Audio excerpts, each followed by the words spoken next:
Selamat pagi Ibu Bapak Saudara-saudara yang harus bahagia. Kembali karena 3 keberuntungan. Yang pertama, harus bahagia karena beruntung terlahir di alam manusia. Yang kedua, harus bahagia karena beruntung mengenal Dhamma. Syukur-syukur mempraktekannya. Dan yang ketiga, harus bahagia karena masih hidup sehingga masih bisa punya waktu, punya kesempatan untuk terus melakukan yang terbaik, mengisi kehidupan ini dengan pesangon dibawa mati. Terimalah salam Dhamma dan Namo Buddhaya. Ibu bapak saudara-saudara, ini adalah minggu terakhir bulan Januari 2023. Ceritanya sudah ganti tahun. Nah, melihat waktu yang terus berlalu, kita bisa lihat kira-kira rasanya tahun 2023 ini hampir sebulan ini gimana ya. Banyak sekali omongan orang, teori-teori, asumsi yang mengatakan wah optimis. Ada yang mengatakan ya pesimis.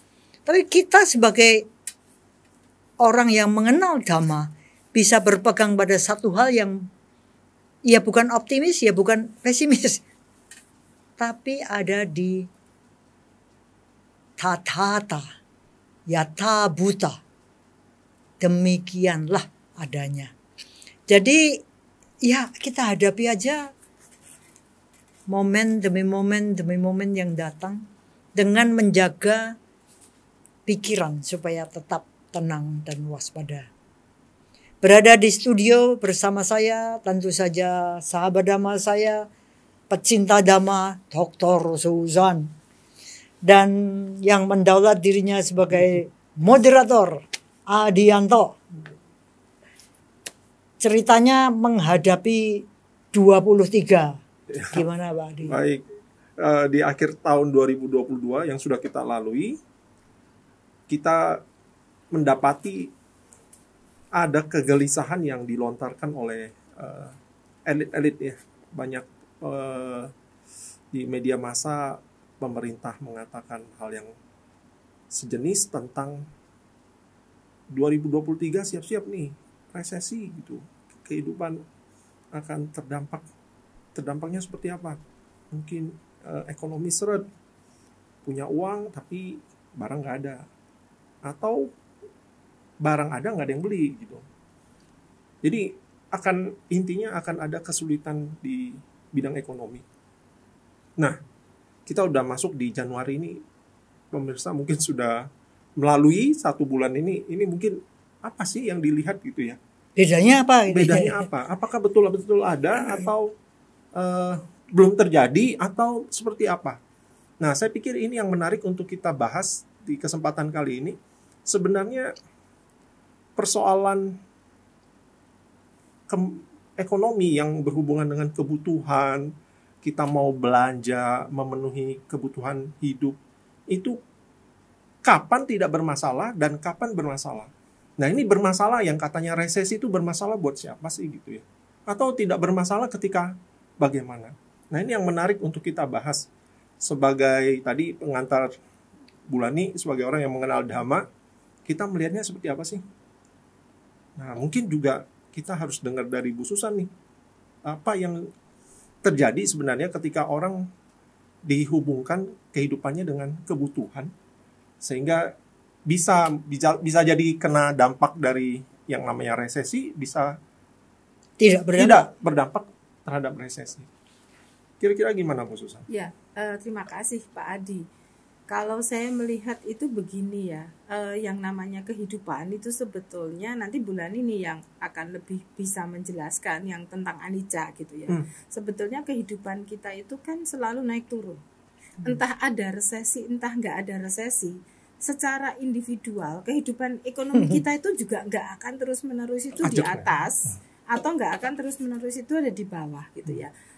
Ada saatnya itu memang ya kita itu mudah mencari uang gitu. ada saatnya memang kesulitan mencari uang. Nah, sebetulnya yang perlu dipersiapkan itu adalah fleksibilitas mental. Fleksibilitas mental. Artinya saat saya ada, ya saya itu tidak mengada-ada gitu.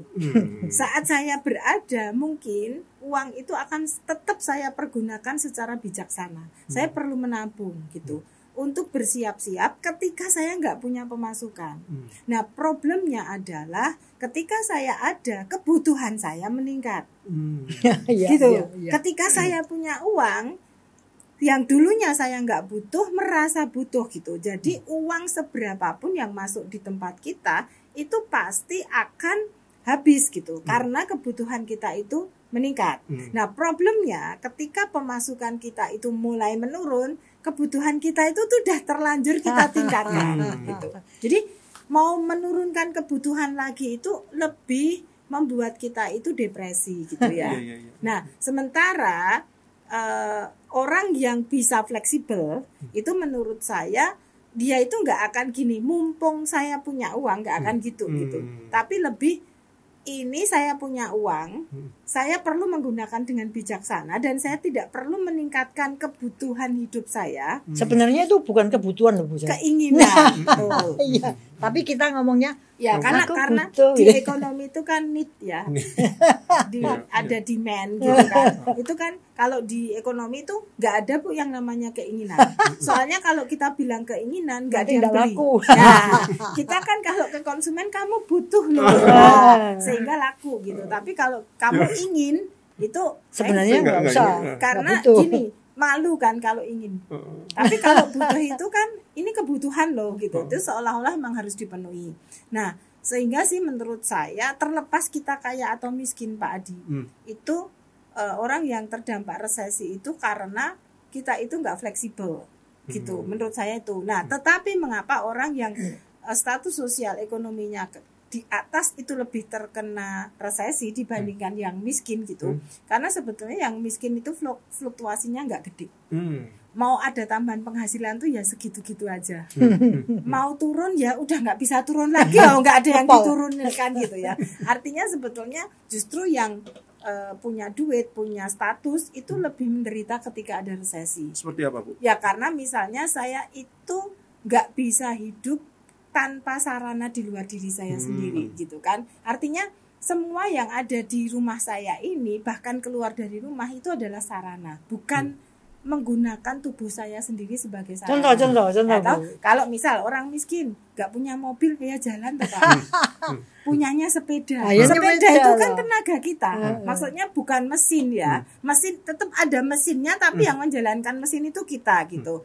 Mau masak, kalau mau beli microwave mungkin bisa utang Pak, tapi listriknya Pak. Nah, maka daripada microwave ya saya tetap pakai kompor, mengukus makanan gitu ya. Pakai dandang. Nah, sementara orang kaya itu kan sudah terlanjur semuanya itu serba praktis ya. Nah, sehingga kalau kembali ke kita nggak punya apa-apa itu penuh penderitaan. Bahkan sampai loh Bu ini ada di sekolahan elit gitu. Salah satu acara campingnya itu adalah menanak nasi secara tradisional. Nah ini kalau bagi orang miskin itu nggak camping, itu setiap hari kehidupan saya itu menanak nasi secara tradisional. Nah sehingga kehidupan orang miskin pun ini kalau di tangan orang kaya ini komoditas. Hidup ala orang miskin itu dijual Pak. Sementara orang miskin itu jengkel loh. Saya setiap hari kayak gini penuh penderitaan tapi kehidupan saya ini dijual. Jadi komoditas gitu ya. Nah ini yang menurut saya sebetulnya hidup itu seperti apa sih? Sementara orang miskin itu merasa saya pengen ngerasain pakai microwave gitu kan. Tapi justru orang kaya itu di sekolah-sekolah elit itu yang dijual itu kehidupan orang miskin itu. Nah ini bulan ini yang pintar menjelaskan kok bisa dibolak-balik. Orang kaya pengen jadi miskin tapi sebentar aja. Cukup semalam.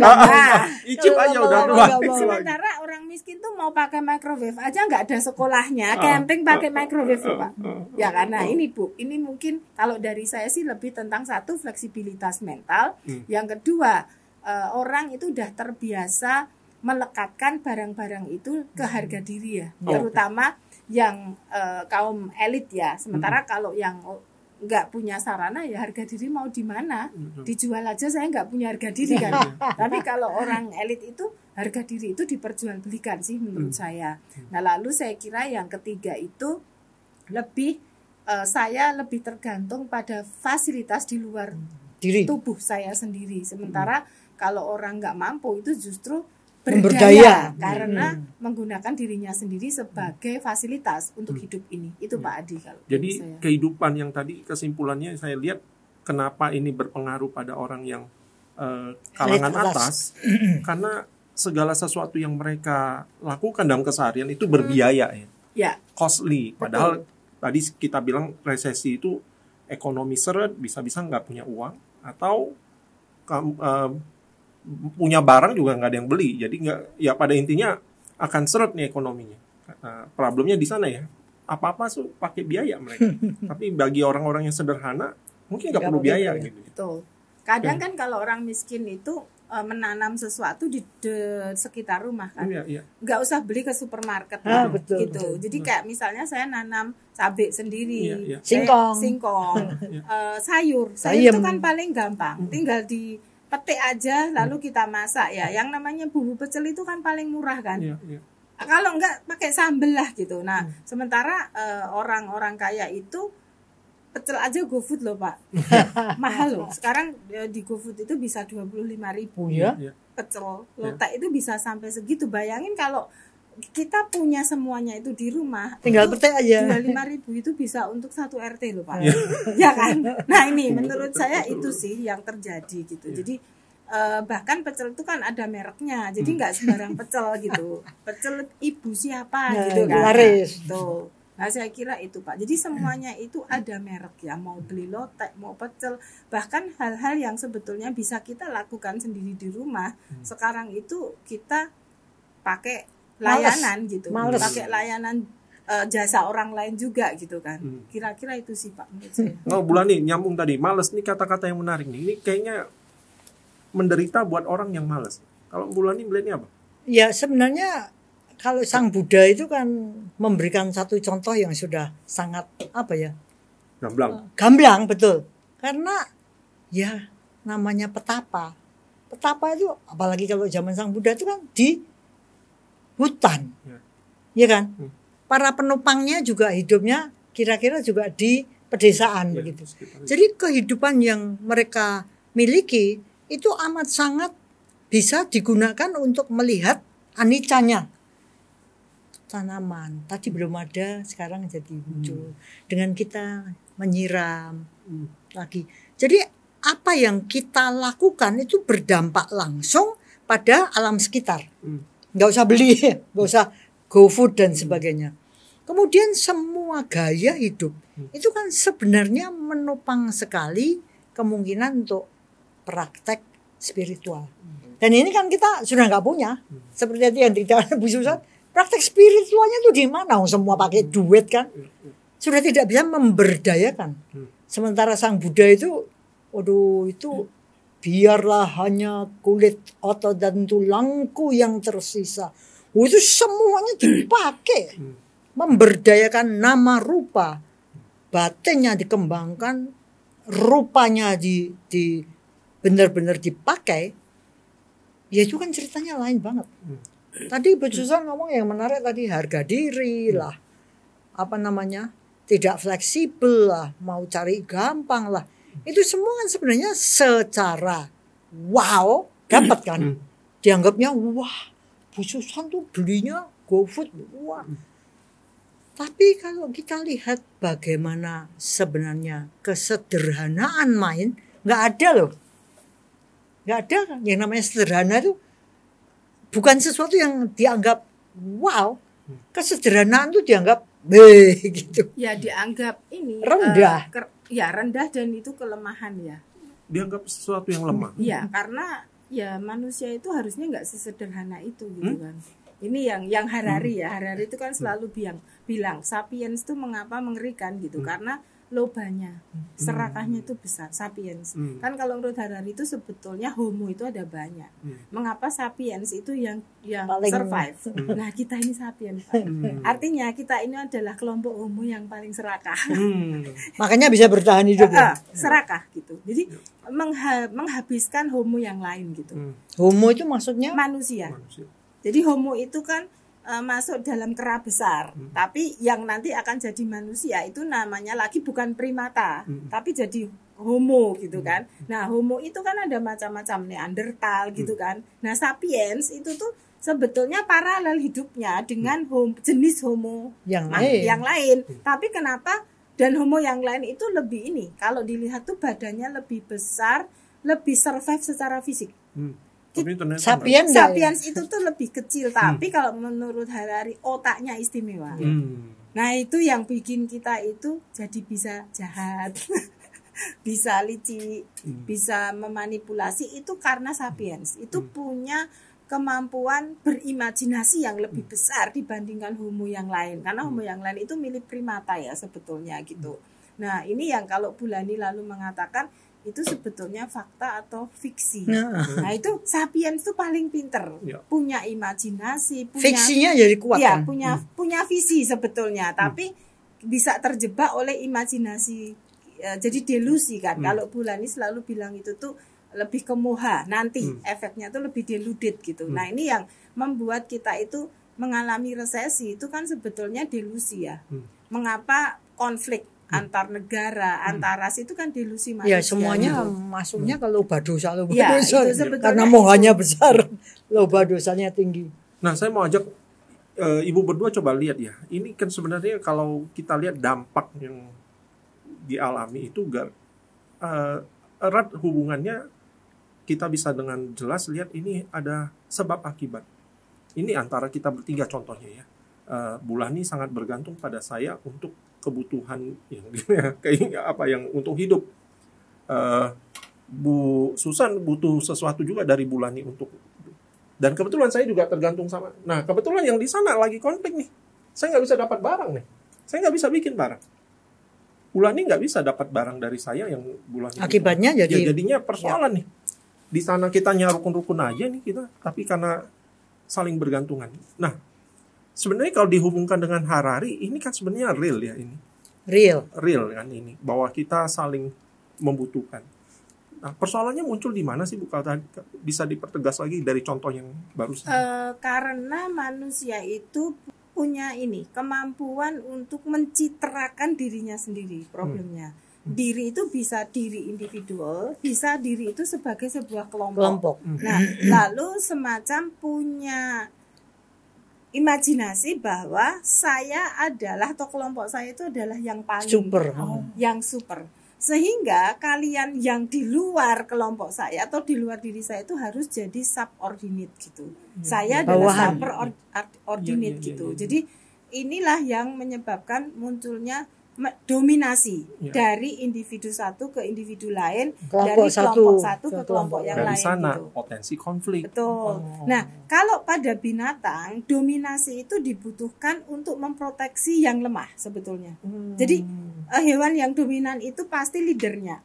Dan melindungi. Fungsinya itu adalah proteksi, bukan mengelompokkan. Kamu kelompok saya, kamu bukan kelompok saya. Dan itu memang kalau terjadi pengelompokan itu memang secara jenis hewannya udah beda. Tapi manusia itu kan sebetulnya jenisnya sama. Tapi kita bisa bikin kelompok-kelompok, itu imajinasi sebetulnya gitu loh. Fiksi. Jadi kalau monyet itu nggak ada. Oh, ini monyet agamanya Kristen kan nggak ada. Kami monyet Jawa, kamu monyet Kalimantan, nggak ada gitu. Tapi yang satu jenis orang utan, mereka akan bersatu karena mereka itu satu kelompok secara biologis gitu. Dan yang namanya pemimpin itu dihormati karena mereka itu secara biologis tergantung pada leadernya. Sementara kalau pada manusia, leader itu kan bukan sekedar saya itu bisa memproteksi. Tetapi yang namanya leader itu dalam komunitas manusia, leader itu adalah orang yang ada di, kalau kita mau melihat hierarki, dia itu powernya paling tinggi. Akses ke resource itu besar. Nah, keserakahan inilah yang membuat orang itu pengen selalu di atas. Karena dia itu akses ke resource-nya itu mudah. Nah, kalau pada binatang bukan dia akses ke resource, tapi justru leader ini karena dia secara biologis itu paling kuat. Orang itu memberi resource karena ini pelindungnya. Nah, sementara pada manusia bisa jadi saya ini sebetulnya bukan orang yang paling kuat, tapi saya itu bisa menggunakan orang-orang di sekitar saya demi untuk memperkuat saya ini, lalu saya bisa akses resource. Nah, problemnya adalah saya ingin memanipulasi kelompok lain dengan mempertahankan resource. Itu permainan manusia itu kan ada di situ. Justru resesi itu terjadi karena manusia itu sendiri mau menguasai resource gitu sih. Itu keserakahan lagi menurut saya gitu. Itu sih. Jadi menarik sekali kembali pada teorinya yang sudah disebutkan oleh Sang Buddha. Akarnya penderitaan kembali lagi loba dosa moha. Di pihak sana itu terbakar oleh loba, dosa, moha, kitanya juga. Kita juga. Jadi kita bersaing besar-besaran loba dosa mohanya. Jadi jangan heran kalau ya dunia ini ya remuk-remukan karena yang diperbesar ini adalah akar penderitaan. Kan kemiskinan itu karena ketidakadilan akses ke resource. Nah, sebetulnya kalau seperti yang dibicarakan Pak Adi bahwa kita itu saling membutuhkan, itu nggak akan ada orang miskin, Pak. Karena saya itu akan berbagi resource ke orang yang nggak mampu. Yang dimaksud dengan resource adalah kesempatan sekolah, uang, kemudahan hidup. Itu kan kalau misalnya saya itu mau berbagi dengan yang lain, misalnya saya ini konglomerat gitu. Nah, saya tahu bahwa di situ ada orang miskin gitu. Sebetulnya kan saya itu nggak akan miskin juga kalau saya itu berbagi ya. Berbagi itu mungkin bukan hanya duit yang diberikan, tapi mungkin saya membangunkan semacam UMKM, tapi nggak tergantung pemerintah. Saya sebagai orang kaya berbagi akses. Itu kan menurut saya tidak akan membuat dia miskin. Dan yang miskin ini kan bisa juga bisa terangkat gitu. Atau misalnya ke pendidikan misal. Nah, kita itu kan jarang sekali memang mau jadi guru di tempat terpencil. Karena memang di sana itu kita nggak ada gajinya. Nah, seandainya maksud saya semua orang itu juga ada yang mau berdonasi ya untuk desa tertinggal, untuk ini. Kan di sana itu sudah ada yang mengelola. Tinggal saya menyalurkan dana. Nah, tapi kan orang jarang yang mau begitu gitu kan. Nah, ini yang menurut saya yang membuat kenapa ada kemiskinan gitu. Itu karena setiap orang itu merasa saya perlu mempertahankan atau justru memperluas gitu. Itu sih menurut saya. Memang loba itu tidak ada batasnya loh. Nah, Bulani kalau lihat bahwa kita ini saling bergantungan. Ketika ini sehubungan dengan kebutuhan, Bulani lihatnya seperti apa supaya kalau di sana ada problem kita tidak terdampak. Yang dibutuhkan apa sih untuk kitanya sendiri? Mungkin ada umat-umat Buddha, ya biar sana yang sedang bermasalah kita tetap bisa baik-baik saja. Nah, syaratnya apa sih? Sebenarnya kalau dilihat dari satu kalimat yang saya merasa luar biasa ya, Sang Buddha kan mengatakan kalau kita ini tidak menemui orang-orang yang bisa diajak berjalan bersama secara spiritual yang tinggi gitu ya, maka jangan takut berjalan sendiri bagaikan gajah atau bagaikan badak bercula yang berani sendiri. Kita sekarang kan nggak berani sendiri karena kita kebutuhan kita pada yang di luar diri seperti katanya Bu Susan tadi tinggi banget. Jadi kalau seandainya ya kita lihat satu kalimat aja lah, sederhana hidupnya, fewness of wishes. Kita nih inginnya tuh sedikit aja gitu loh. Itu kan sebenarnya hidup ini yang tidak terlalu banyak cakar-cakaran kalau menurut saya. Seperti kalau kita di lingkungan kita kan ya nggak butuh banyak-banyak tuh. Kaos kamu dari dulu ya cuman kayak gini, calon gombal. Makan ya kita nggak sampai yang itu calon maaf tai. Jadi kalau kita ini bisa satu kalimat aja, sederhana hidupnya, tidak banyak keinginannya, mudah dilayani, mudah dirawat. Itu kalau kita benar-benar praktekkan, kayaknya kalau kita enggak butuh banyak-banyak banget tuh. Jadi konflik tuh kelihatannya ya kayaknya ya enggak banyak terjadi. Wong saya enggak iri sama Bu Susan tuh. Enggak ngapain tuh saya anggap sebagai satu kebutuhan. Bu Susan kacamatanya sekarang baru nih ya. Saya enggak butuh kayak gitu. Wong saya pakai gitu malah wajahnya menjijikkan. Misalnya seperti itu. Jadi keiri hatian, kemarahan, kebencian kelihatannya juga nggak banyak terjadi. Karena ya menurut saya ini sih Pak, memang iri hati. Itu kan keserakahan gitu. Orang itu kalau serakah itu pasti iri gitu. Yang ini sih Pak, saya lihat satu bukan film sih, di YouTube itu ya ada satu acara. Ini yang bikin tuh satu anak muda, dia di mainland China kayaknya, ada di pedesaan gitu. Yang dia tunjukkan itu adalah bagaimana keluarga ini hidup bukan dari membeli, tapi beternak babi, beternak sapi, beternak ayam, menanam apapun. Lalu mereka itu selalu memasak itu dari hasil mereka sendiri. Terus juga mengawetkan makanan ya. Jadi bisa bertahan sepanjang tahun. Ya, acar gitu ya. Dan daging loh Pak. Jadi daging itu diawetkan dengan caranya, dia nunjukin caranya itu bisa 2 tahun. Tapi kalau kita potong itu dagingnya seger loh Pak. Jadi yang kering itu cuman luarnya. Terus kalau kita potong itu dia tuh kayak daging seger kalau kita habis nyembelih gitu. Cuman emang nggak ada darahnya ya. Cuman bukan dendeng. Bentuknya bukan itu. Nah ini yang saya lihat adalah semangatnya. Bagaimana orang ini tuh menunjukkan hidup yang sederhana itu ternyata itu berlimpah ruah gitu. Karena saya nggak harus beli kan. Dan berbagi. Jadi dia tuh nanti panggil keluarga besarnya, panggil tetangganya. Jadi makan itu nggak selalu sendirian. Ini yang saya lihat. Dan ini orang muda loh. Maksudnya bukan kalau ya kayak udah oma-oma, saya paham, ini orang zaman dulu, tapi ini orang zaman sekarang.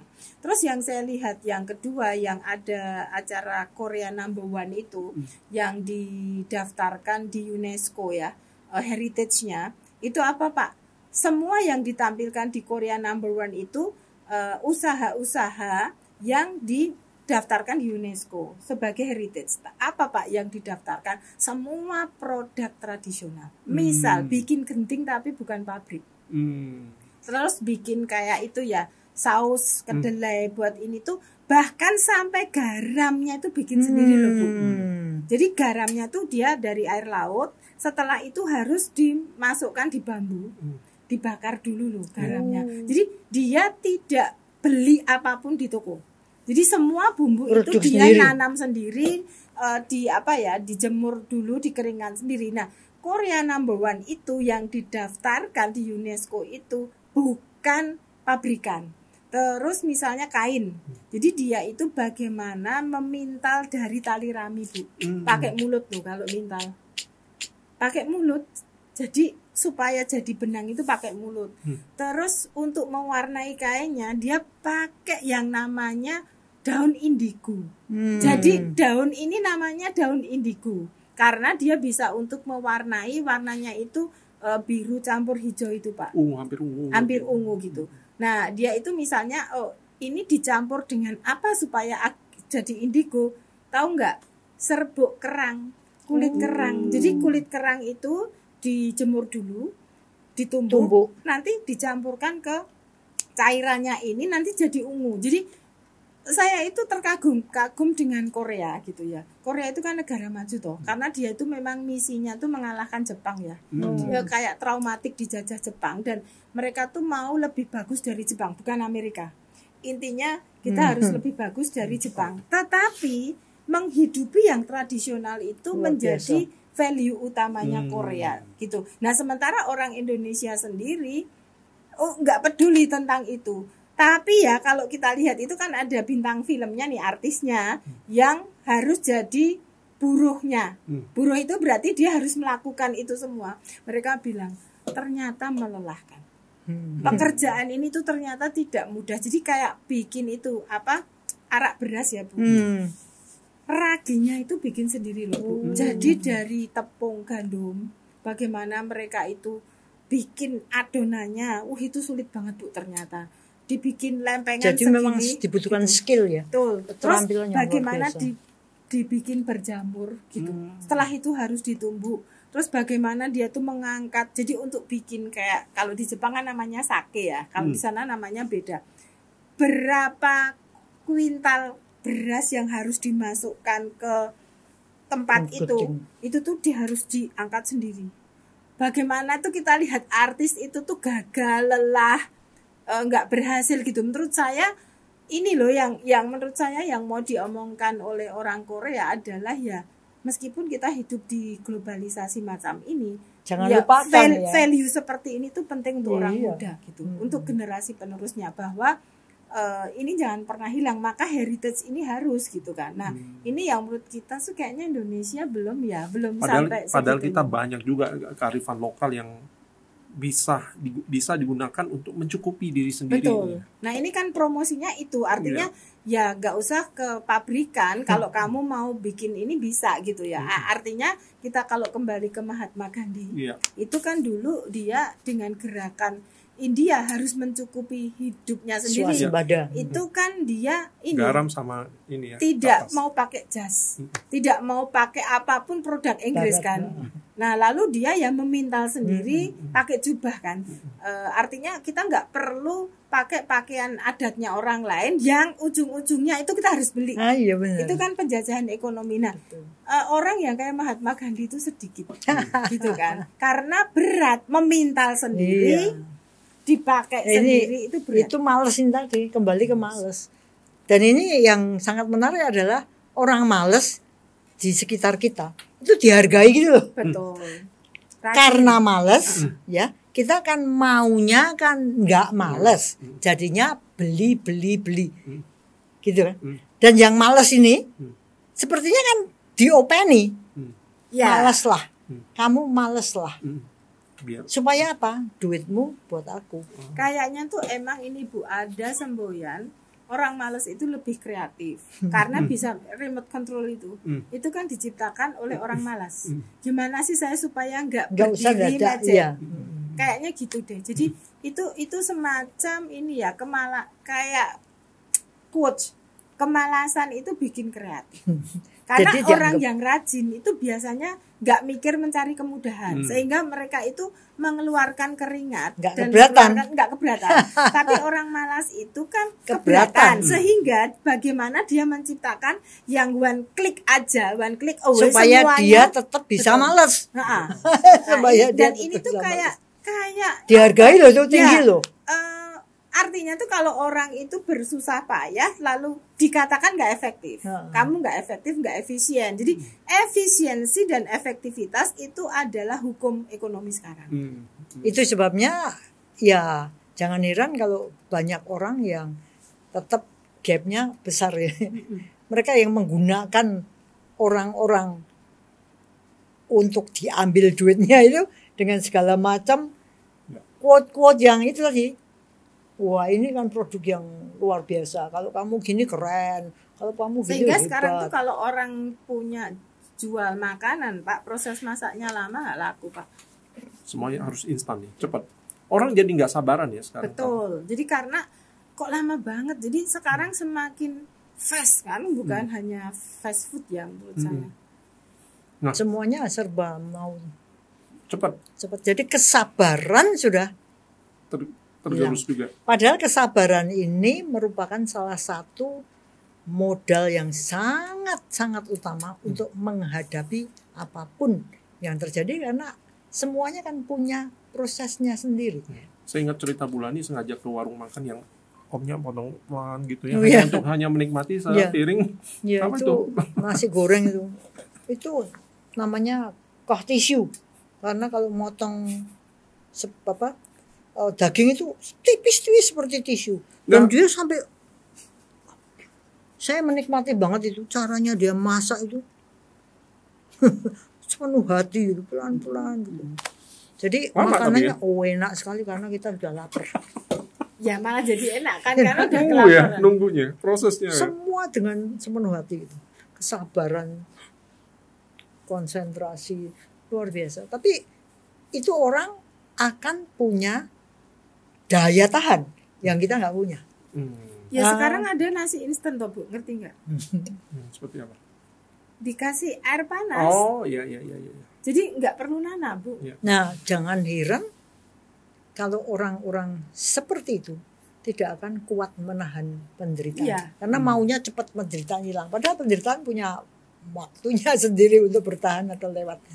Jadi ya kembali sebenarnya nantinya itu kita rusak sebagai satu kebudayaan karena nilai-nilai yang dibutuhkan untuk sehat fisik, sehat mental itu habis. Sehat fisik itu kan harus keringatan, harus kerja keras. Kita kan enggak mau. Sehat mental itu artinya apa? Kita ngerti penderitaan itu apa. Kita ngalami penderitaan itu apa. Sehingga kita punya daya tahan. Nah kita sekarang kan enggak. Tidak sehat fisik, tidak sehat mental. Orang fisiknya sakit, mentalnya langsung ikut sakit. Dan sebetulnya pekerjaan zaman dulu itu menyeimbangkan aktivitas tubuh dan istirahat.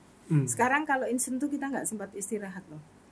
Justru malah nggak sempat. Iya kan, sekarang bukannya selesai udah lebih cepet. Enggak ya kan, misalnya gini, oh saya mau menanak nasi gitu kan. Ya, menunggu menanak nasi Nggak itu tahan. kan sebetulnya mengistirahatkan fisik dan juga. mental. Nunggu loh. Tapi kita nggak mau. Tapi kan kita serba ini. Habis ini mau Instan. ngapain? Pokoknya instan. Kemerungsungnya itu. Makan, sambil kerja lagi makan. Itu nggak ada kesempatan tubuh itu untuk beristirahat gitu menurut saya. Jadi kalau misalnya orang menanam padi gitu, itu kan dari pagi sampai sore. Tapi ada saatnya itu kita perlu istirahat karena misalnya benih padi itu paling cocok ditanam saat apa. Jadi kita nggak bisa sesuai kehendak kita. Yuk pengen nanam nggak bisa. Kita harus melihat alam gitu. Kalau enggak itu panenannya itu enggak akan baik.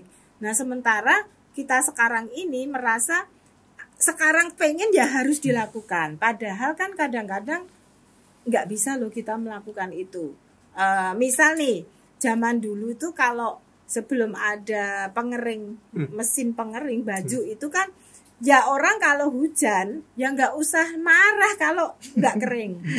Terus malah kalau zaman dulu kita saling akrab ya dengan family, ada lampu dulu namanya petromak ya, dimasukkan ke kurung ayam. Terus kan kita bersama-sama keluarga jemur. Jadi kebersamaan. Kalau sekarang masukkan aja ke mesin cuci gitu. Jadi menurut saya semua yang membuat kita itu semakin dekat dengan family, kita harus menunggu, kita harus beristirahat. Hilang semua. Nah makanya kan saya itu kadang-kadang senang kalau pas lampu listriknya tuh mati, karena kan nggak bisa melakukan apapun, aktivitas. Nonton TV juga nggak bisa, kalau wifi juga mati kan, kalau itu gitu. Artinya sekarang semua kegiatan itu berhenti dan kita itu bisa punya alasan untuk tidak meeting online karena wifi saya mati gitu ya. Nah ini menurut saya tuh satu momen luxury yang kemewahan. Tapi orang itu marah pada dasarnya kalau ada listrik padam. Karena wah mengganggu meeting, mengganggu ini gitu. Kita tuh mau pakai rice cooker juga nggak bisa. Ya bisanya pakai kompor toh. Kalau misalnya mau masak, mau ini. Nah, ini sebetulnya kesempatan kita itu untuk keluar dari kebiasaan yang sebetulnya kembali ke alam lah, membelenggu lah. Itu sebetulnya membelenggu kita gitu. Nah ini masih untung loh Pak Adi, kita itu semuanya bukan listrik. Kalau di negara yang semuanya itu dikendalikan listrik, wah itu ngerinya minta ampun. Ya ini yang lagi dikhawatirkan oleh sebagian besar orang yang sedang dialami oleh sebagian besar di Eropa kan ya, ketergantungan energi listrik. Secara fisik sebenarnya kita ini hancur. Secara mental kita juga hancur kalau nggak hati-hati. Maka resesinya itu bukan resesi ekonomi mental doang. Sih menurut saya. Resesi fisik, resesi mental. Lebih mengerikan ya resesi mental. Itu kan kalau nonton Pak Adi sekarang nonton ini Netflix yang Limitless ya. Bagaimana olah fisik dan bagaimana mengalami suhu ekstrim itu tuh justru memperpanjang usia gitu. Nah, sementara kita sekarang ini mau suhu yang nyaman ya. Nggak Ya, mau itu. kerja fisik, Iya. suhunya itu semuanya nyaman untuk tubuh. Nggak mau berekstrim.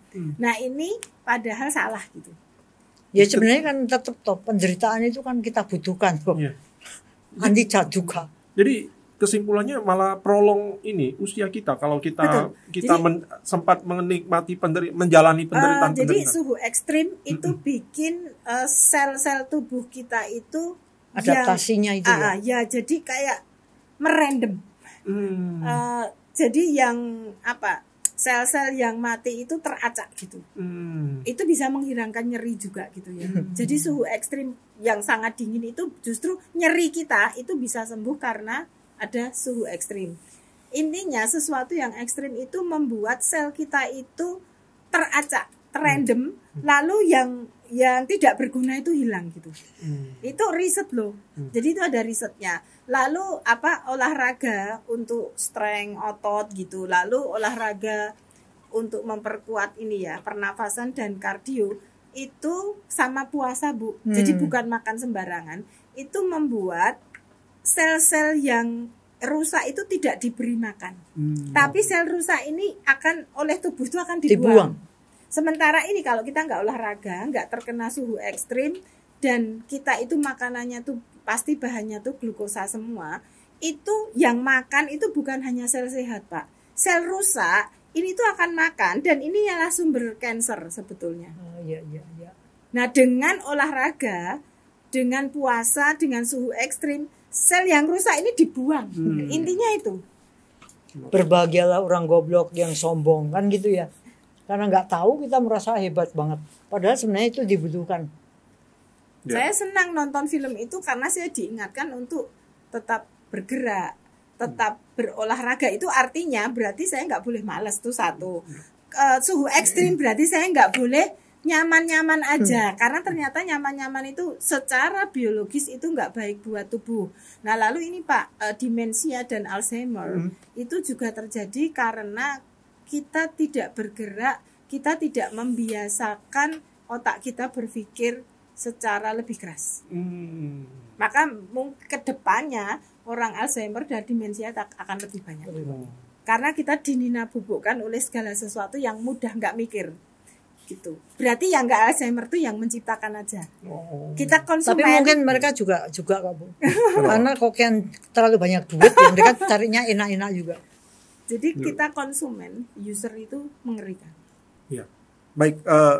Saya jadi tertarik dengan yang disampaikan Bu Susan dan Bu Lani, dan saya melihat yang bisa saya simpulkan resesi ekonomi sampai tadi kita muncul ternyata yang harus diwaspadai adalah dampaknya bisa ke resesi mental. Ya. Dan resesi fisik. Resesi fisik. Dan saya lihat tadi dari yang disampaikan Ibu berdua ada kebutuhan kita yang kita harus siapkan untuk menghadapi apapun yang disebut resesi lah, apapun itu tadi, itu yang disebut dengan kesederhanaan, fleksibilitas, dan saya bilang tadi yang terakhir daya tahan. Tadi yang Ibu sampaikan ternyata kita tuh punya daya tahan yang harus dikembangkan. Nah ini yang menarik, saya pikir tahun 2023 masih panjang, akan kita lalui masih 11 bulan. Semoga punya bekal lah yang harus diwaspadai, jangan sampai ada resesi mental sama fisik. Meskipun di sana mungkin ada perang dan sebagainya, mudah-mudahan kita mengenal Dhamma ini punya senjata untuk berdamai. Gak usah resesi fisik, gak usah resesi mental. Ya, demikian percakapan ngomong-ngomong ngalor ngidul bersama Bu Susan dan saya dipandu sama Adianto. Semoga apa yang kita miliki sebagai kekuatan karena kita punya Dhamma membantu kita untuk melewatkan 11 bulan ke depan.